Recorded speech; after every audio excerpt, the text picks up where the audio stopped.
तुमने अपने सपने में धीरे से बड़बड़ाया था कि मैरिड वीमेन सबसे ज्यादा डिजायरेबल होती हैं।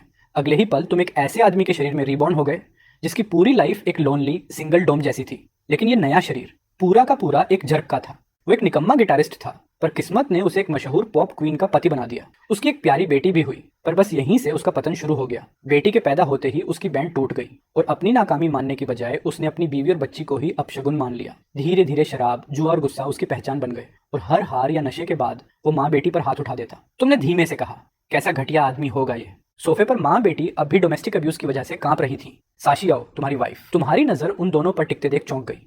उसने छोटे मिंग मिंग को और कसकर पकड़ा। आंखों में आंसू आ गए। वो कई बार भागने के बारे में सोच चुकी थी, लेकिन खुद भी अनाथ होने के चलते और घर के सारे पैसे इसी शख्स के कंट्रोल में होने के कारण फंसी हुई थी। उनके डर को देखकर तुमने एक लंबी सांस ली, खुद को शांत किया और धीरे से उठकर लाइट ऑन कर दी। हल्की सी वार्म ऑरेंज लाइट कमरे में फैल गई जो बिखरे हुए केओस पर पड़ रही थी। तुमने सिर खुजलाया। ये कैसी लाइफ थी उसकी। तुमने खिड़की खोली, थोड़ा फ्रेश एयर आने दिया और एक एक कर खाली बॉटल्स उठाकर कमरे से साफ करना शुरू किया। सोफे पर बैठे शशि ने पहली बार हल्का सा सरप्राइज महसूस किया। तुमने उन्हें डिस्टर्ब नहीं किया। किचन से टॉवेल लाकर टेबल साफ की और पूरा कमरा चमका दिया। पसीने से कपड़े भीग गए तो बेडरूम से साफ कपड़े उठाए और तुम बाथरूम में चले गए। बाथरूम का डोर बंद होते ही शशि ने पहली बार थोड़ा रिलैक्स किया। साफ कमरे को देख उसकी आंखों में डिसबिलीफ था। ये शैतान आखिर कर क्या रहा है। मामा, भूख लगी है, मिंग मिंग ने बड़ी बड़ी आंखों से कहा। बस बेबी, थोड़ी देर में खिलाऊंगी। साशी ने उसके बाल सहलाए, ये जानते हुए कि उसे इंतजार करना होगा जब तक ये आदमी सो न जाए, तभी वो खाना बना सकती है। फिर बाथरूम का दरवाजा खुला, तुम बाहर निकले और माँ बेटी हल्के से सिमट गई। तुमने उन्हें नजरअंदाज किया और घर से बाहर चले गए। साशी घबरा गई। क्या वो फिर पीने गया है। उन्होंने अब तक कुछ खाया नहीं था। होंठ कांपने लगे, आंखों से आंसू बह निकले। डोंट क्राई मामा, मैं भूखी नहीं हूँ। मिंग मिंग ने अपनी छोटी छोटी उंगलियों से माँ के आंसू पोंछने की कोशिश की। साशी का दिल टूट गया, लेकिन उसने बेटी को सीने से लगाकर कहा, सो जा मिंग मिंग, सो जाएगी तो भूख नहीं लगेगी। कल सुबह मम्मा अच्छा खाना बनाएगी। वो धीमे से गाना गाने लगी और मिंग मिंग की आंखें धीरे धीरे बंद हो गईं। साशी की आंखों से पिछले 2 साल का सारा दर्द फिर सामने आ गया। उसने तय किया, कल वो ये नर्क छोड़ देगी, चाहे कुछ भी हो जाए। तभी क्लिक, दरवाजे का लॉक घूमा। साशी कांप गई। मिंग मिंग के कान ढक दिए। तुम अंदर आए, सोफे पर नजर डाली, फिर टेबल पर रखा खाना उठाकर बेडरूम की तरफ गए। साशी का दिल जोर जोर से धड़कने लगा। वो भगवान से प्रार्थना करने लगी कि तुम कमरे में मत आओ। धीरे से नॉक हुआ। मैं खाना ले आया हूँ, भूख लगे तो खा लेना। आज मैं साइड रूम में सोऊंगा। उसने सुना कि तुम्हारे कदम पीछे हट रहे हैं। कमरे में फिर खामोशी फैल गई, बस उसकी तेज सांसें बची। मिंग मिंग ने आंखें खोली, दरवाजे की तरफ देखा। आज पिता का अजीब सा व्यवहार उसके दिमाग में गूंज रहा था। टेबल पर रखा खाना देखकर शशि का दिल हिल गया। ये शैतान अचानक दयालु क्यों हो रहा है, क्या चाहता है। मिंग मिंग छोटे पैरों से दरवाजे के पास गई, झांक कर खाने को देखा और हल्की सी लार टपक गई, पर बिना माँ को देखे हिली नहीं। साशी ने भारी सांस ली, खुद को संभाला और धीमी मुस्कान के साथ मिंग मिंग को उठाया। चल, चुपचाप खा लेते हैं। बाहर तुमने उनके खाने की आवाज सुनी और फिर अपनी सोच में खो गए। फूड खरीदने के बाद तुम्हें याद आया कि घर में सिर्फ $1,800 बचे हैं। पैसे जल्दी प्रॉब्लम बनने वाले थे। अचानक तुम्हारी आंखें चमकी। ये तो पैरेलल वर्ल्ड है। तुमने फोन उठाया, स्क्रॉल किया और मुस्कुरा उठे। इस दुनिया का कल्चरल और एंटरटेनमेंट लैंडस्केप तुम्हारी दुनिया से पूरी तरह अलग था। तुम्हारे पुराने वर्ल्ड के अनोइंग सिंगर्स यहाँ चार्ट टॉपर्स थे। तुम्हारे दिमाग में एक एक करके क्लासिक सॉन्ग्स उभरने लगे। थकान से चूर होकर तुम नींद में चले गए। अगली सुबह 6 बजे तुमने बेडरूम का दरवाजा चुपचाप खोला। टेबल और किचन चमक रहे थे। शशि ने रात में सफाई कर दी थी। तुम बाथरूम में गए। तुम्हें पता था कि शशि सुबह 8 बजे से पहले कभी बाहर नहीं आती, क्योंकि तुम यूजुअली 10 बजे तक सोए रहते थे और जब तक तुम सुबह की ड्रिंक न कर लो तभी माँ बेटी लेफ्ट ओवर खाना खा पाती थी। तुमने फिर एक लंबी सांस ली और वॉश करने लगे। कमरे में साशी जाग चुकी थी, पर बाहर आने की हिम्मत नहीं कर रही थी। बाथरूम की आवाज रुकते ही दरवाजा बंद हो गया। शाओशी ने होंठ भींच लिए, कांपती सांस रोक कर खामोश खड़ी रही, जैसे सोच रही हो, अब कहाँ गया ये आदमी। काफी देर बाहर कोई हलचल नहीं हुई तो साशी ने अपनी सोती हुई बेटी पर नजर डाली। दिल कड़ा करके वो धीरे से बिस्तर से उतरी और बेडरूम का दरवाजा खोलकर बाहर आई। कमरे में शराब की बदबू अब काफी कम थी। खुली खिड़की से आती हल्की ताजी हवा उसकी त्वचा को ऐसे छू रही थी जैसे किसी दूसरे दुनिया की चीज हो। इतने महीनों बाद उसने इतनी साफ हवा सूंघी थी कि उसे यकीन ही नहीं हो रहा था कि यह सच है। खिड़की के पास खड़े होकर वो बाहर देखती रही और अचानक उसे एहसास हुआ वो सिर्फ 24 साल की है और जिंदगी इतने सालों से किसी जेल की तरह बीत रही थी। कुछ देर बाद बाहर दरवाजा खुलने की आवाज आई और वो चौंक कर पलटी। तुम्हें देखकर वो ठिठक गई। उसे उम्मीद नहीं थी कि तुम इतनी जल्दी वापस आ जाओगे। तुम भी वहीं रुक गए, थोड़ा झेंपते हुए। असल में तुम बाहर इसलिए गए थे क्योंकि घर में एक दाना भी खाने को नहीं बचा था, तो तुम मांस, सब्जी और चावल खरीद कर लौट आए थे। दोनों के बीच एक अजीब सी चुप्पी थी। पहली बार तुमने अपनी पत्नी को ठीक से देखा। वो हद से ज्यादा खूबसूरत थी, तुम्हारी असली दुनिया की किसी भी इन्फ्लुएंसर या सेलिब्रिटी से ज्यादा। पर वो बहुत दुबली थी, चेहरा पीला, जैसे महीनों से ठीक से धूप और खाना न मिला हो। उसे इस हालत में देखकर तुम्हारे अंदर अजीब सा दर्द उठा। तुमने सोचा, कैसे कोई अपने ही घर में इतनी क्रूरता कर सकता है। तुमने धीरे से कहा, गुड मॉर्निंग, मैं खाना बनाता हूँ। ये सुनकर साशी की सांस अटक गई। वो कभी उम्मीद नहीं कर सकती थी कि ये आदमी उससे गुड मॉर्निंग भी बोलेगा। खाना बनाना तो दूर की बात, उधर छोटी मिंग मिंग नींद खुलने पर दौड़ती हुई आई। रसोई से आती खुशबू उसकी नन्ही नाक से टकराई और वो बड़ी बड़ी आंखों से किचन की तरफ देखने लगी। तुमने हल्की मुस्कान दी, पर मिंग मिंग डर कर पीछे हट गई। तुमने थकी हुई सांस ली और खाना बनाना जारी रखा। जब खाना तैयार हुआ तो तुमने दोनों को बुलाया, पर दोनों वहीं दूर खड़े रहे, जैसे तुम फिर से फट पड़ोगे। तुम्हारा मन हल्का सा टूट गया। धीमे से कहा, मैं साइड वाले कमरे में खाता हूँ, तुम लोग पहले खा लो। और साइड रूम में चले गए। साशी वहीं खड़ी रह गई। उसने साइड रूम के बंद दरवाजे को देखा, फिर अपनी बेटी की चमकती हुई आंखों को। मिंग मिंग बोली, मॉम, ये डैडी ने बनाया है मेरे लिए। साशी रुक गई। उसने धीरे से सिर हिलाया। मिंग मिंग का चेहरा चमक उठा और उसने खुशी से पहला ही कोर मुंह में डाल लिया। यह उसकी जिंदगी में पहली बार था जब उसके पिता ने उसके लिए कुछ बनाया था और वो डिलीशियस था। साशी चुपचाप खाती रही, मन में उलझन, डर और एक अजीब सा दर्द तैरता हुआ। उधर साइड रूम में बैठे तुमने भूख के बावजूद खुद को रोका। तुम जानते थे वो दोनों अभी तुम्हारे साथ एक ही टेबल पर बैठने के लिए तैयार नहीं है। तुमने फोन उठाया, पुराना अकाउंट डिलीट किया, नया बनाया, फिर लोकल ट्रेंडिंग खोला और माथा पकड़ लिया। ये कैसी बकवास म्यूजिक ट्रेंड कर रही है। तभी दिमाग में प्लान आया। तुमने अलमारी से पुराने नोट्स निकाले और कुछ ही मिनटों में एक पूरा म्यूजिकल स्कोर तैयार कर दिया। गिटार निकाली, बैठकर आंखें बंद की और स्ट्रम किया। साइड रूम से गिटार की आवाज गूंज उठी। रसोई में खाना खाती साशी का हाथ रुक गया। ये गिटार, ये तो मेरा था, ये बजा कैसे रहा है? तुम्हारी आवाज धीरे से निकली, because I dreamed you left me, I woke from tears. कमरे में एक जादुई सन्नाटा फैल गया। मिंग मिंग भी खाना रोक कर सुनने लगी, छोटी सी गर्दन तिरछी करके, जैसे पहली बार किसी सेफ चीज का एहसास हो रहा हो। साशी की आंखें फैल गईं, आंसू बिना पूछे बहने लगे। 2 साल, 2 पूरे साल उसने कोई संगीत नहीं सुना था। 2 साल सिर्फ डर, चीखें, मार और लोनलीनेस। अब सामने उसी दानव जैसी शख्सियत की आवाज में इतनी सॉफ्टनेस, इतना इमोशन कि उसका दिल खुद को रोक ना पाया। उसकी आंखें भर आईं, कंधे कांपने लगे और 2 साल का जमा दर्द उसी धीमी रोशनी वाले कमरे में टूट कर गिरने लगा। अब इतने दिनों बाद हिम्मत करके घर से निकलने का प्लान बनाया था, पर यह अचानक ये आवाज, ये गाना, इसका मतलब क्या था? इतना बदलना? श्याओ अंदर तक हिल गई थी। डर उसके सीने में ऐसे फंसा था जैसे सांस रुक गई हो। डर भविष्य का, डर इस अचानक बदल चुके इंसान का। कहीं ये सब एक छोटा सा सपना तो नहीं? म्यूजिक रुक चुका था। मिंग मिंग ने देखा कि उसकी माँ रो रही है। वो तुरंत शो की गोद में चढ़ गई और अपनी नन्ही उंगलियों से उसकी आंखों के आंसू पोंछने लगी। Don't cry mama, don't cry, Ming Ming is here. उसे लगा माँ को फिर दर्द हुआ है। वो श्याओ की पीठ की तरफ झुककर धीरे धीरे फूंक मारने लगी, जैसे छोटा सा इलाज कर रही हो। कपड़ों के अंदर श्याओ की पीठ पर हल्के बैंगनी निशान थे, वो निशान जो पिछले 2 सालों की खामोशी की काली कहानी थी। उधर तुम्हें बिल्कुल अंदाजा नहीं था कि तुम्हारे गाने ने माँ बेटी पर क्या असर डाल दिया। तुम उस वक्त तो बस वीडियो रिकॉर्ड कर रहे थे, चेहरा आधा छुपा हुआ, बस नाक से नीचे तक, हाथ में गिटार और एक हल्की सी क्लियरिंग ऑफ द थ्रोट। इस बार तुमने पूरे तरीके से गाना गाया, स्टार्ट से फिनिश तक। रिकॉर्ड पूरा होने पर तुमने वीडियो सेव किया, एक्स्ट्रा हिस्से काटे, ऑडियो निकाला और कॉपीराइट डालकर ऑनलाइन अपलोड कर दिया। टाइटल लगाया, a life with you, an original song. उम्मीद थी कि लोगों को पसंद आए, शायद ढेर सारे लाइक्स भी मिले। अपलोड करने के बाद तुमने लंबी सांस छोड़ी। फाइनली डन, अब बस देखना है रिस्पॉन्स कैसा आता है। गिटार को वापस वार्डरोब में रखा, खाली पेट पर हाथ फेरा और मन ही मन सोचा, माँ बेटी ने खाना खत्म किया होगा। भूख अब जान ले रही थी, इंतजार नहीं हुआ। तुमने धीरे से दरवाजा खोला और चोरों की तरह बाहर झांका। तुमने देखा श्याओ याओ मिंग मिंग को गोद में उठाकर टेबल से पीछे जा रही है। उसकी आंखें लाल थीं, जैसे बहुत देर से रो रही हो। तुम्हें देखते ही वो रुक गई, फिर तेजी से बेडरूम की तरफ लौट गई। तुमने राहत की सांस ली और आखिरकार टेबल पर बैठे। अच्छा लगा कि उन्होंने थोड़ा खाना तुम्हारे लिए छोड़ा था। तुमने बाजरे का दलिया खाया, बर्तन साफ किए, सब समेट दिया। कुछ करने को नहीं था तो तुम इधर उधर घर देखने लगे। 50 वर्ग मीटर का छोटा सा 2 बेडरूम अपार्टमेंट, शादी के वक्त मिलकर खरीदा था। अब सब पुराना लग रहा था। तुम्हें यकीन नहीं हुआ कि श्याओ और बच्ची ने 2 साल ऐसे गुजारे, घर में कैद, दुनिया से कटी, जैसे कोई छोटी सी जेल। तुम जानते थे कि सब एक झटके में ठीक नहीं होगा, इसलिए तुम छोटे सोफे पर बैठकर फोन स्क्रॉल करने लगे। घर कैसे संभालें, बच्चे को खुश कैसे करें, how to be a good father. Internet पर एडवाइस इतनी थी कि तुम्हारा दिमाग घूम गया। तभी बेडरूम का दरवाजा थोड़ा खुला, एक छोटी सी सिर बाहर निकली, मिमी। उसकी बड़ी चमकती आंखें तुम्हें जिज्ञासा से देख रही थी। उस मासूम नजर ने तुम्हारा दिल नरम कर दिया। उसका चेहरा भी माँ की तरह दुबला था। तुमने सोचा, थोड़ा सा गोल मटोल हो जाए तो कितनी प्यारी लगेगी। पहले तो माँ बेटी सिर्फ बचा खुचा खाते थे, ऊपर से शराब मिली चीजें बच्ची को देना मना था। पुराने मालिक ने पैसे ही नहीं दिए थे, तो ये दोनों किसी तरह जिंदा रहे। तुम मुस्कुराना चाहते थे, पर जैसे ही होंठ उठे, मिम्मी डर गई, दरवाजा बंद कर भाग गई।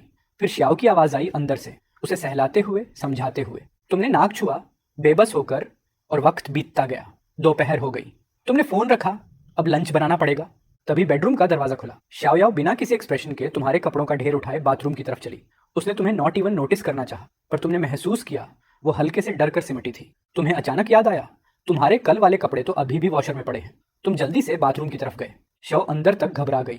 इस वक्त तुम यूजुअली दोस्तों के साथ दारू पीने जा चुके होते, पर अब तुम घर पर थे, और उसके पास आने की आवाज ने उसकी सांस बांध दी। वो, मेरे और तुम्हारे कपड़े वॉशर में हैं, पहले मैं निकाल लूं प्लीज। तुम्हारी आवाज उसके पीछे से आई। वो कपड़े निकालने के लिए झुकी थी और डर से हल्का उछल गई। तुम्हें देखते ही और सिमट गई। बी केयरफुल, तुमने ऑलमोस्ट रिफ्लेक्स में कहा। शाओ को महसूस हुआ तुम परमिशन मांग रहे हो। ये उन्हीं 2 सालों में पहली बार हुआ था। उसकी आंखें झुक गईं, आवाज पतली, ठीक है तुम कर लो। उसकी उंगलियां कांप रही थीं और उसके गले पीठ पर वो हल्के बैंगनी निशान तुम्हारी आंखों से बच नहीं पाए थे। तुमने नजरें हटा ली, वॉशर पर ध्यान दिया। लंच मैं बना लूंगा, मिनमी उठे तो बोल देना। शो एक कदम और पीछे हुई।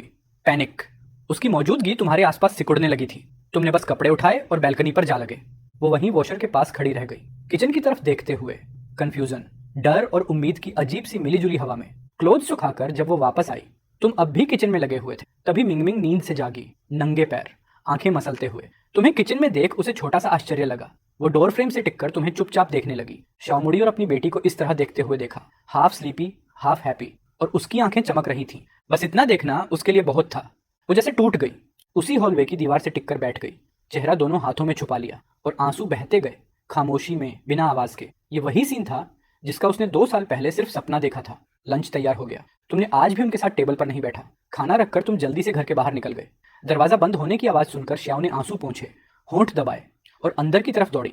वो खड़ी हुई, मिंग मिंग को गोद में पकड़कर डाइनिंग टेबल की तरफ चली।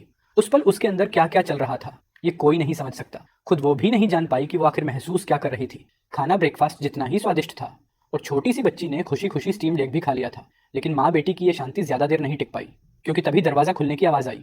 दोनों ने एक साथ ऊपर देखा और तुम अंदर आते दिखे, हाथ में एक बड़ा सा बैग लिए हुए। मिंग मिंग हल्की सी डगमगाई।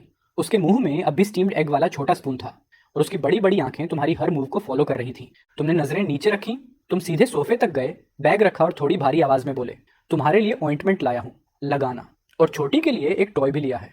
पता नहीं उसे पसंद आई या नहीं, लेकिन मैंने देखा कि बाकी छोटी बच्चियों के पास ऐसा होता है, तो इसके पास भी होना चाहिए। शो ने कोई जवाब नहीं। तुम कुछ सेकंड रुके, फिर धीरे से बोले, मुझे पता है तुम शायद यकीन नहीं करोगी, लेकिन मुझे ये बोलना जरूरी था। मैं अब ड्रिंक नहीं करूंगा और मैं तुम दोनों को कभी हिट नहीं करूंगा। तुम और मिंग मिंग को अब घर में इतने डर के साथ नहीं जीना पड़ेगा। बच्ची अभी छोटी है, उसके लिए ये एनवायरनमेंट सही नहीं है। ये सब एक सांस में बोलकर तुम्हें लगा जैसे सीने से कोई भारी चीज उतर गई हो।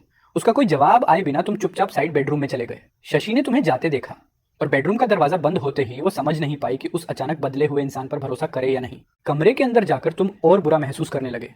आंखें लाल थीं और बाहर रहते हुए तुम बस इतना कर रहे थे कि उन्हें तुमसे कम से कम डर लगे। दिल में बस एक ही बात घूम रही थी, अगर पॉसिबल होता तो तुम यहाँ आते ही नहीं, ये सब देखते ही नहीं। खासकर श्याओशा के शरीर पर वो मार्क्स, जैसे किसी ने तुम्हारी रूह पर वेट रख दिया हो। सिर्फ एक दिन इस घर में रहकर ही तुम ऑलमोस्ट टूट चुके थे। समझ नहीं आ रहा था कि कोई इंसान अपनी ही फैमिली के लिए इतना जहर कैसे रख सकता है। लंच के बाद साशी ने तुम्हारे लिए भी थोड़ा खाना छोड़ दिया। दरवाजा बंद होने की आवाज से तुम्हें पता चला कि वो दोनों खाना खा चुकी हैं। तुम उठकर बाहर आए। कॉफी टेबल पर बैग अब भी उसी तरह रखा था, बिल्कुल अनटच्ड। तुमने होंठ भींचे, समझ नहीं आ रहा था क्या करो। आखिर में चुपचाप बैठकर खाना शुरू कर दिया।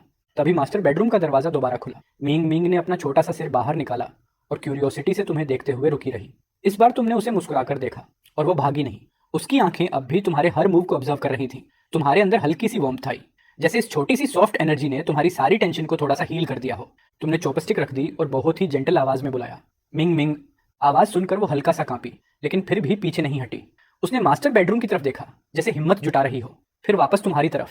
छोटी सी मुलायम आवाज उसके मुंह से निकली और उसे सुनते ही तुम्हारा पूरा शरीर कांप गया, आंखों में पानी आ गया। क्रॉसिंग ओवर के बाद इतनी प्यारी साउंड पहली बार सुनी थी। मिंग मिंग ने सिर्फ तिरछा किया, कंफ्यूज थी कि डैडी एक साथ हंस भी रहा है और रो भी रहा है। तुमने हल्की सी आवाज में उसे जवाब दिया, फिर उठकर सोफे पर गए। बैग खोला और वो डोल निकाली जो अभी अभी खरीदी थी। तुमने उसे हल्के से हिलाकर मिंग मिंग को दिखाया। उसकी बड़ी बड़ी आंखें चमकी। वो डोल को देखती, फिर मास्टर बेडरूम की तरफ, फिर वापस डोल की तरफ। कुछ पल हिचकिचाई और धीरे धीरे तुम्हारी तरफ चली आई। तुम्हारा दिल तेज धड़कने लगा। तुम नहीं चाहते थे कि डर की वजह से वो वापस भाग जाए।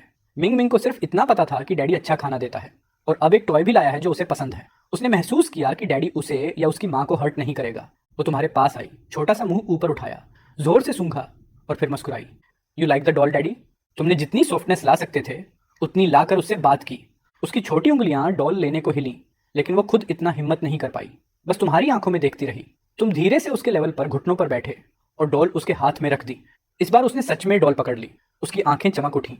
वो डॉल को देखती, उसे हाथों से टटोलती और उसकी आंखें खुशी से चांद की तरह टेढ़ी हो गईं। उसे इतना खुश देखकर तुम्हारे अंदर कई तरह की फीलिंग्स एक साथ उठी। उसके छोटे से दुबले चेहरे को पास से देखकर, उसके फीके दो साइज छोटे कपड़ों को देखकर दिल में जैसे सुई चुभ गई। वो सिर्फ 3 साल की थी, उसे प्यार मिलने का हक था, और वो इतनी सी डॉल से इतनी खुश हो रही थी। तुमने दांत भींचे, जल्दी से आंखों से पानी पोंछा, चेहरा सीधा किया और उसे क्वाइटली खेलते हुए देखते रहे। इधर मास्टर बेडरूम में शव और भी नर्वस हो रही थी। उसे समझ नहीं आ रहा था कि ये सब ठीक है या गलत, लेकिन तुम्हारी एक बात उसने मन में रख ली, बच्ची अभी छोटी है, उसे ऐसे माहौल में नहीं पलना चाहिए। बच्ची को तुम्हारे पास आने देना ही उसका सबसे बड़ा कॉम्प्रोमाइज था। शव के आंसू निकल आए। वो चुपचाप बेड पर बैठी, आंखें पोंछती रही। प्लेटफॉर्म पर एक वीडियो ने सिर्फ 2 घंटे में ट्रेंडिंग लिस्ट में जगह बना ली थी। अभी वो नंबर 5 पर था। यंग चुंगलिन ने पहले तो ज्यादा ध्यान नहीं दिया। उसने भौहें सिकोड़कर शौली से टैबलेट लेने का इशारा किया। क्यों इतना घबरा रहे हो? ये पहली बार थोड़े हुआ है। कौन सा बड़ा इन्फ्लुएंसर गड़बड़ कर गया इस बार? कोई बड़ा इन्फ्लुएंसर नहीं है, शली ने धीमी आवाज में कहा, उसके एक्सप्रेशन पढ़ते हुए। ये एक नया अकाउंट है, आज ही बना है, और वीडियो हमारी पुश सिस्टम से भी नहीं गया, बस एक सॉन्ग है। ये सुनकर यांग चोंगलिन की एक्सप्रेशन तुरंत बदल गई। पहले वाला बोर्डम अब क्यूरियोसिटी में बदल चुका था। एक सॉन्ग और बिना प्रमोशन के नंबर 5? वो कुर्सी पर पीछे झुकी और धोई की ट्रेंडिंग लिस्ट खोली। उसकी आंखें और फैल गईं। ये तो अब नंबर 4 पर पहुंचा हुआ है। चलो देखते हैं किस तरह का सॉन्ग है। जैसे ही उसने सॉन्ग सुना, कमरा कुछ सेकंड के लिए एकदम साइलेंट हो गया। दोई में इतने सालों में उसने ऐसा खूबसूरत सॉन्ग कभी नहीं सुना था। उसने तुरंत क्रिएटर की प्रोफाइल खोली, शिनयाओ। उसके होठों पर हल्की मुस्कान आई। नाम भी अच्छा है, शौली, तुमने अच्छा काम किया। इस वीडियो को पुश करो, कल ये नंबर 1 होना चाहिए। शालिनी ने राहत की सांस ली और सिर हिलाया। उसके जाते ही यंग चोंगलिन ने फिर से वो सॉन्ग प्ले किया। उसकी उंगलियां टेबल पर रिदम के साथ टैप कर रही थीं। कुछ सेकंड बाद उसने मोबाइल उठाया और एक प्राइवेट मैसेज भेज दिया। उधर घर पर तुम सुबह 5 बजे ही उठ चुके थे। तुम्हें अभी तक ये पता ही नहीं था कि तुम्हारा सॉन्ग वायरल हो चुका है। जल्दी से मुंह हाथ धोकर तुम मॉर्निंग रन पर निकल गए, लेकिन तुम्हारा शरीर उम्मीद से ज्यादा कमजोर था। कुछ ही मिनटों में सांस फूल गई, बार बार रुकना पड़ा। 1 घंटे में जैसे तैसे 5 किलोमीटर पूरा किया, वही टारगेट जो तुमने खुद के लिए सेट किया था। जब तुम 7:40 पर घर पहुंचे तो दरवाजे पर ही श्याव से टकरा गए। वो अभी बाथरूम से निकली थी, तौलिए से बाल सुखाती हुई। तुम्हें देखकर वो हल्का सा चौंक गई। मुझे लगा तुम घर पर ही हो, मैं ब्रेकफास्ट बनाती हूँ, वो जल्दी से बोली। तुम 1 सेकंड के लिए ऑकवर्ड हुए, फिर पूछा, मिंगमिंग अभी सो रही है? सियाशी ने चुपचाप सिर हिलाया। तुम्हें मॉर्निंग एनर्जी से भरा हुआ देखकर वो आदमी जो पहले हमेशा बिखरा रहता था, उसका दिल अजीब सा घबरा गया। वो तुरंत किचन की तरफ निकल गई जैसे भाग रही हो। तुम मुस्कुराए। मैं नहा लूं, फिर ब्रेकफास्ट बना दूं? कुछ खास खाना है तुम्हें? तुम्हारी आवाज में हल्की टीजिंग वार्मथ थी। इस बार वो कदमों में रुक गई, फिर धीमे से बोली, नहीं, तुम बैठो, मैं बच्ची को संभाल लूंगी। और वो बेडरूम में गायब हो गई। नहाने के बाद तुम बहुत भूखे थे और तुम्हारा शरीर शराब की क्रेविंग से भी लड़ रहा था। किचन में काम करते हुए तुम बार बार गर्म पानी पीते रहे ताकि क्रेविंग थोड़ी कम हो सके। मिंगमिंग जाग चुकी थी। सियाशी ने उसे तैयार कर दिया था और वो वही गुड़िया पकड़े खड़ी थी जो तुमने कल खरीदी थी। वो किचन के दरवाजे से झांक रही थी, उसी क्यूरियोसिटी के साथ। तुमने पीछे मुड़कर देखा और मुस्कुराए। गुड मॉर्निंग मिनमिन, ब्रेकफास्ट में क्या चाहिए? मिंगमिंग ने सिर तिरछा किया, थोड़ा सोचा, फिर उत्साहित होकर बोली, स्टीम्ड एग, मुझे स्टीम्ड एग चाहिए। तुमने हंसकर कहा, डन, स्टीम्ड एग ही बनेगा। जब तुमने उसके सिर पर हाथ फेरने की कोशिश की, वो हल्का सा पीछे हट गई। तुम हंसे। उसका धीरे धीरे तुम पर भरोसा करना तुम्हारे दिल में एक अजीब सी वार्मथ भर देता था। तुमने ब्रेकफास्ट टेबल पर रखा और बेडरूम में वापस चले गए ताकि माँ बेटी आराम से खा सकें। इस बार अंदर से हंसी और थोड़ी सी बातें सुनाई दे रही थी। घर में पहली बार इतनी नरमी महसूस हो रही थी। बिस्तर पर लेटे हुए तुमने फोन उठाया, साइलेंट मोड में। जैसे ही स्क्रीन अनलॉक हुई, नोटिफिकेशंस का सैलाब तुम पर टूट पड़ा। तुम लिटरली चौंक गए। डोई खोला, पेज देखा और तुम्हारी आंखें लगभग फटी रह गईं। एक दिन में 1 मिलियन फॉलोअर्स, 2 मिलियन लाइक्स, लगभग 1 मिलियन कमेंट्स, और हर कमेंट में सिर्फ तारीफ। बैकएंड वॉलेट खोला, तुम ऑलमोस्ट हक्का बक्का रह गए। 320,000 यूएन सिर्फ एक दिन में, सिर्फ ट्रैफिक से, 0 एड्स। तुमने तुरंत पैसे बैंक में ट्रांसफर किए। अब ग्रोसरी तक खरीदने में डर नहीं रहेगा। वो दिन गए जब सिर्फ 1,000 यूएन बचे होते थे। माँ बेटी के खाने का इंतजार करके तुम बाहर आए, जल्दी से टेबल साफ किया, बर्तन धोए और फिर फोन उठाकर बाहर निकल गए। तुम जिस इलाके में रहते थे वो पुराना सा डिस्ट्रिक्ट था, चीप, रन डाउन और भीड़ भाड़ वाला। शादी के बाद तुम दोनों की आमदनी कम थी, इसलिए यही जगह अफोर्ड हो पाई थी। फिर 2 साल में तुम्हारा असली वाला पार्टनर लगातार बेरोजगार रहा, शराब पीता रहा और सीओ का फोन तक बेच दिया था। इसलिए अब तुम अकेले ही मॉल की तरफ निकल गए। और जो सबसे पहली चीज तुमने देखी वो थी एक बड़ा सा शोरूम, एक मशहूर डोमेस्टिक स्मार्टफोन ब्रांड का। शायद इसलिए कि उस वक्त ज्यादातर लोग काम पर होंगे। स्टोर लगभग खाली था। काउंटर के पीछे एक जवान सेल्स गर्ल आराम से अपने नाखून पेंट कर रही थी। जैसे ही उसने तुम्हें देखा, उसकी आंखें चमक उठी और वो जल्दी से तुम्हारी तरफ बढ़ी। हाय सर, नया फोन लेना है? तुमने हल्का सा सिर हिलाया, काउंटर के मॉडल्स देखते हुए। कुछ देर घूमने के बाद आखिरकार तुमने एक स्काई ब्लू मॉडल चुन लिया। सेल्स गर्ल का चेहरा खिल गया। वाह, ग्रेट चॉइस, हैंडसम, हमारा लेटेस्ट मॉडल है, cutting edge tech, 100x zoom और दुनिया का पहला फोन जो सैटेलाइट कॉल सपोर्ट करता है। तुमने सोचा और कहा, सिम कार्ड भी मिलता है क्या? वो बोली, ऑफ कोर्स, आपके लिए ही चाहिए? नहीं, मेरी वाइफ के लिए है, तुमने आराम से जवाब दिया। सेल्स गर्ल 1 सेकंड को ठिठक गई, अंदर ही अंदर थोड़ा डिसअपॉइंटेड भी हुई। इतना अच्छा लड़का, already married, good man are always taken, उसने मन ही मन सोचा, लेकिन बाहर से मुस्कुराते हुए बोली, आपकी वाइफ बहुत लकी है सर, बट सिम कार्ड के लिए उन्हें खुद आना पड़ेगा, आईडी प्रूफ के साथ। ठीक है, कोई दिक्कत नहीं, बस फ़ोन पैक कर दो। तुमने कहा, तुम्हें अंदाज़ा नहीं था कि सिम के लिए वेरिफिकेशन ज़रूरी होगा। फ़ोन पैक हुआ, तुमने स्कैन करके पेमेंट किया और जल्दी से बाहर निकल गए। अभी बहुत कुछ खरीदना बाकी था, टाइम नहीं था बर्बाद करने का। घर पर शाशी ने पूरा घर चमका दिया था। अब वो सोफे पर बैठकर नीले आसमान को देख रही थी। 2 दिन की हवा बदलने के बाद कमरा शराब की बदबू से पूरी तरह मुक्त था। ताज़ी हवा चल रही थी। उसके लिए ये सब ऑलमोस्ट अनबिलीवेबल था। एक छोटी सी कंफर्ट जिसे उसने कभी उम्मीद भी नहीं की थी। मिंगमिंग भी खुश होकर खेल रही थी, जिससे शाशी के होंठों पर हल्की सी मुस्कान आ गई। जिंदगी थोड़ी अच्छी लग रही थी। तभी दरवाजे की अनलॉकिंग की आवाज आई। मिंगमिंग उछलकर अपनी गुड़िया पकड़कर शाशी की बाहों में छुप गई। बाहर तुम मूवर्स से कह रहे थे, धीरे भाई, स्क्रैच मत करना, सीधे अंदर रखो। शाशी थोड़ी घबरा गई और मिंगमिंग को कसकर पकड़े कमरे की ओर खिसक, लेकिन क्यूरियोसिटी हावी हो गई और उसने दरवाजे की दरार से झांका। तुम और एक बंदा एक क्रीम कलर का क्लाउड स्टाइल सोफा अंदर ला रहे थे। तुम्हारी नजर उससे मिली और तुम्हारा चेहरा खुशी से चमक उठा। थोड़ा गर्म पानी दे दोगी? मूवर्स को ब्रेक दे दूं? तुमने कहा। हाँ अभी लाई। वो थोड़ा हड़बड़ाई और किचन में चली गई। फिर तुम मूवर्स के साथ नया सोफा, टीवी, फ्रिज और बाकी अप्लायंसेस लाए। हर नई चीज के आते ही घर का पूरा वाइब बदल गया। जो घर थका हुआ, पुराना और टूटा फूटा लगता था, अब फ्रेश, अलाइव और कंफर्टेबल दिखने लगा। पुराना सब सामान तुमने 800 यूएन में बेच दिया था। शाशी को समझ नहीं आ रहा था कि इतने पैसे आए कहाँ से, क्योंकि उसके हिसाब से तो घर में अभी भी तंगी होनी चाहिए थी। मूवर्स को विदा करके तुम बड़े से बैग के साथ लिविंग रूम में आए और एक ताज़ी सांस ली। अब ये सच में किसी का घर लगता था, किसी का टूटता हुआ जीवन नहीं। तुमने पसीना पोंछा, बैग को नए कॉफी टेबल पर रखा और सॉफ्ट सोफे पर बैठ गए। किचन में माँ बेटी अब भी शौक में खड़ी थी। मिंगमिंग अपनी माँ की टांग पकड़े नई चीज़ों को घूर रही थी। तुमने उसे देखा और तुम्हारी आंखें खुशी में सिकुड़ गईं। तुमने बैग से एक बड़ा पिंक टॉय निकाला और टेबल पर रखा, नजरें उसी पर टिकाए हुए। जैसा एक्सपेक्टेड था, मिंगमिंग की नजरें उस टॉय पर अटक गईं। एक हाथ में गुड़िया, दूसरे हाथ से शाशी की शर्ट पकड़े वो आगे झांक रही थी। ये क्या है डैडी? उसने धीमे से पूछा। तुमने मुस्कुराते हुए हाथ बढ़ाया। आओ देखो डैडी तुम्हारे लिए क्या लाया है। वो तुरंत नहीं आई, पहले अपनी माँ की तरफ देखा, फिर हिचकते हुए तुम्हारी तरफ बढ़ी। तुमने टॉय खोला, अंदर एक छोटा सा प्रिंसेस हाउस था। प्रिंसेस का घर सजाएंगे डैडी के साथ? तुमने पूछा। उसकी आंखें चमक उठी। वो धीरे धीरे तुम्हारे घुटनों के पास आ गई। तुमने छोटी सी प्रिंसेस फिगर उठाई। प्रिंसेस अभी रेडी नहीं है, डैडी नहीं कर पाएगा। क्या तुम हेल्प करोगी उसे प्रिटी बनाने में? उसने झिझकते हुए फिगर लिया। तुमने उसका छोटा हाथ अपने हाथ से पकड़कर उसे फील करवाया। फिर तुमने पिंक ड्रेस उठाई और उसका हाथ गाइड किया। Daddy is counting on you princess को रेडी करने के लिए। Okay daddy. उसकी आवाज़ एक्साइटमेंट से भर गई। डैडी के हाथ कितने वार्म हैं, मम्मी से भी ज्यादा वार्म। वो मन ही मन सोच रही थी। फिर तुम्हारी ऑकवर्ड सी एक्सप्रेशन देखकर वो खिलखिलाकर हंस पड़ी। डैडी सो सिली, मैं सिखाती हूँ। वो प्रिंसेस को क्लमसीली ड्रेस कर रही थी, तुम्हारे घुटने से लगी हुई। तुम भी हंस दिए और दोनों मिलकर छोटे से प्रिंसेस हाउस को सजाने लगे। कमरे में वार्मथ फैल गई, एक छोटी सी फैमिली लाइक मोमेंट। दरवाजे पर टिककर खड़ी शाशी ये दृश्य देख रही थी, आंखें नम, दिल भरा हुआ। तुमने ऊपर देखा, वो तुम्हें ही घूर रही थी, खोई हुई। उसकी हल्की नीली शर्ट, जो ज्यादा धुलने से फीकी पड़ चुकी थी, तुम्हारी नजर में सीधी चुभ गई। एक पल को तुम्हें याद आया, ये वही पेरेंट चाइल्ड मैचिंग आउटफिट था जो साशी याओ ने मिंग के दूसरे जन्मदिन पर चुपके से खरीदा था। बाद में जब डे केयर वालों ने ये बात पकड़ ली तो श्याओ याओ को सजा दी गई थी। असली मालिक ने तो उसका फोन तक बेच दिया था। ये याद आते ही तुम्हारी सांस अटक गई।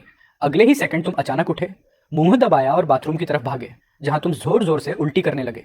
अब तुम्हें समझ आया कि जब इंसान में थोड़ी सी भी कॉन्शियस बची हो तो ऐसी हरकतें खुद की आंखों से देखना कितना घिनौना और गुस्सा दिलाने वाला लगता है।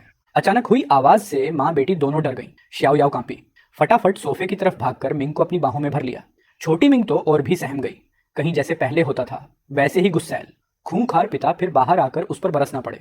उसके लिए तो ये उल्टी की आवाजें हमेशा किसी मैन ईटिंग टाइगर जैसी रही थी। कुछ देर बाद तुम बाथरूम से लड़खड़ाते हुए बाहर आए, आंखें लाल, चेहरा थका हुआ, और सामने डरी सहमी श्याओ याओ और मिम्मी को देखकर दिल और भी भारी हो गया। पेट अभी भी मिचला रहा था, पर तुमने खुद को संभालते हुए धीमे से कहा, सॉरी, मेरा मतलब डराने का नहीं था, बस तबीयत खराब हो गई। अब जब तुम उसकी बॉडी में रह रहे थे तो ये सोचकर ही तुम्हारे पूरे शरीर पर जैसे हजारों चींटियां दौड़ गईं।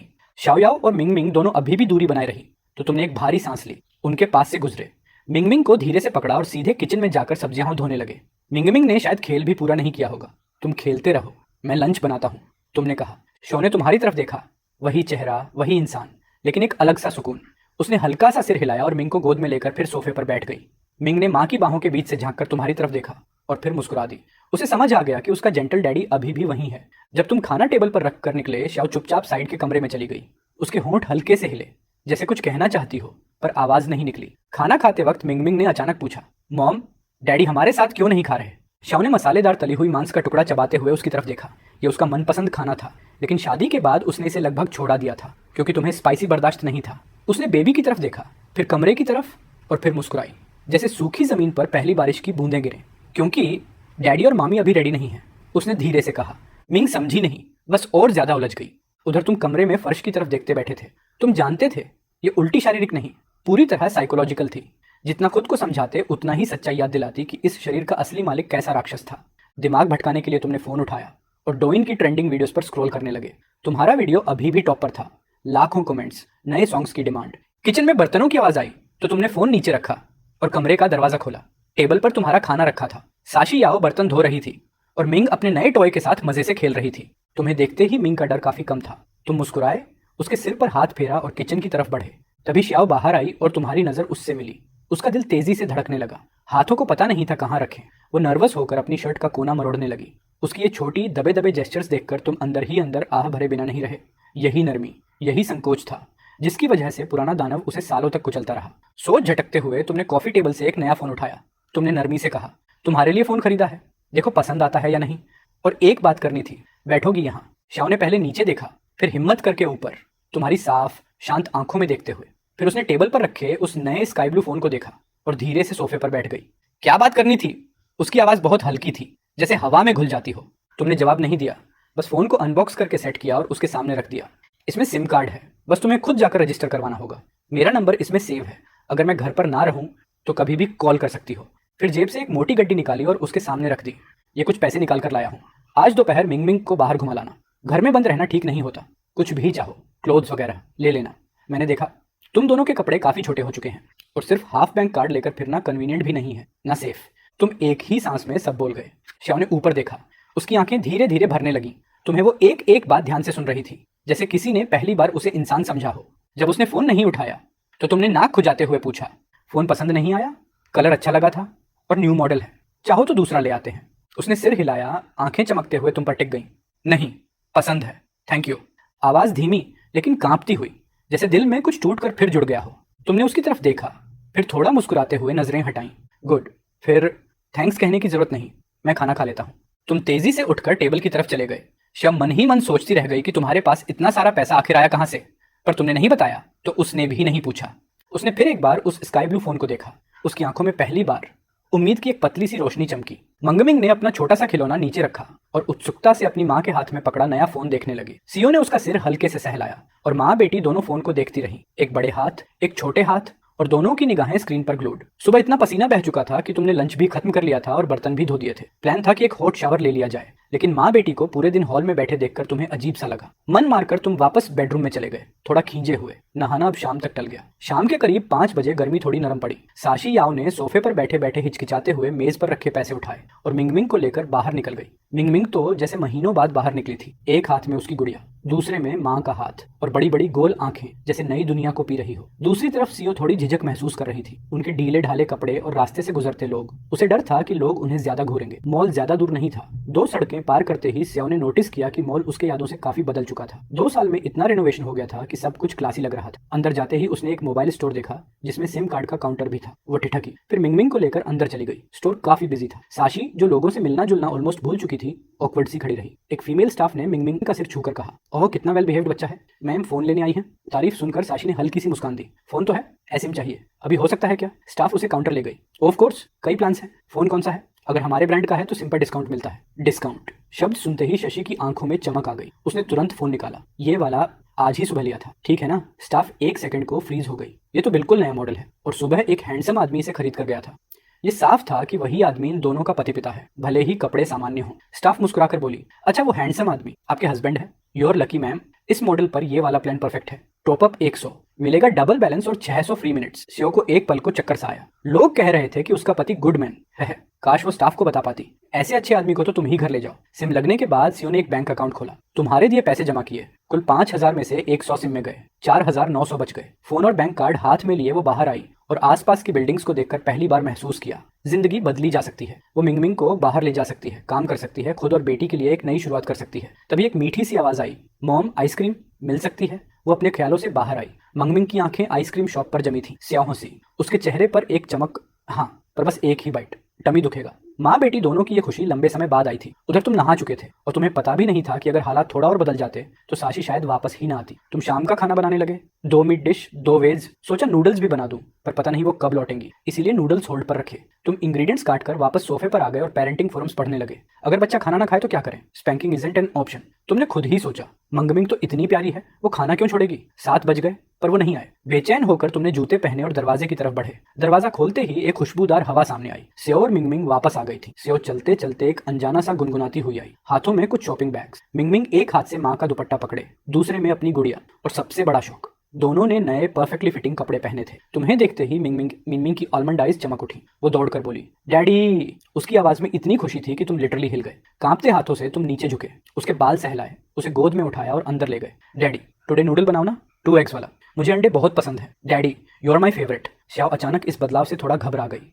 कुछ ही पल पहले मंगम ने कहा था कि वो अपनी माँ से बहुत प्यार करती है, और अब उसी माँ को उसने अपने पिता के लिए ऐसे धोखा दे दिया जैसे लॉयल्टी उसका मिडिल नेम हो। अकीति ने ज्यादा टाइम नहीं लगाया।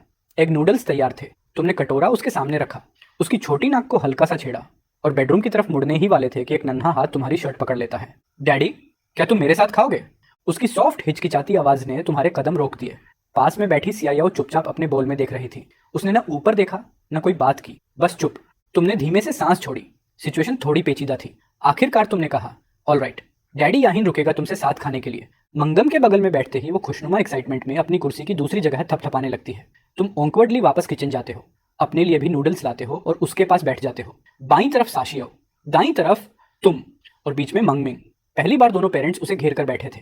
वो मुस्कान जो उसके चेहरे पर थी, खाने खाती हुई कभी फीकी नहीं पड़ी। शाओ साओ को आखिर रोकना पड़ा। उसे डर था कि वो कहीं ज्यादा ना खा ले। डिनर के बाद मिनमिन चाहती थी कि मॉम और डैड दोनों उसके साथ प्रिंसेस हाउस में खेलें, पर उसकी ये विश पूरी नहीं हुई। तुम उसके साथ रुके, जबकि शाशी याओ चुपचाप वापस बेडरूम चली गई। तुम जानते थे कि टेबल पर बैठकर खाना ही उसके लिए बहुत बड़ा मेंटल बैटल था। तुमने सोचा, अगर तुम उसके जैसी पास्ट अब्यूज से गुजरे होते तो दुश्मन के साथ बैठना तो दूर, शायद कुछ और ही हो जाता। पुराने वाले तुम होते, आउटकम बहुत डार्क निकलता। तुम मिंगमिंग के साथ अगले कुछ घंटे खेलते रहे। 9 बजते बजते उसकी नींद टल रही थी, पर वो स्टबनली सो नहीं रही थी। इस बीच तुमने एक सीरियस बात नोटिस की। 3 साल की मिंगमिंग अब तक खुद से अपने जूते नहीं उतार पाती। प्री स्कूल के बच्चों के लिए ये चीज नॉर्मल होती है। तुम्हें समझ आया, अनहेल्थी पास्ट इन्वायरमेंट का असर है। प्रोग्रेस टाइम लेगी, पेशेंस चाहिए। पर दिल में दर्द फिर भी हुआ। तभी साशा याओ बेडरूम से बाहर आई। कुछ बोली नहीं, पर उसकी नजरें तुम दोनों पर रुक गईं। तुम तुरंत समझ गए।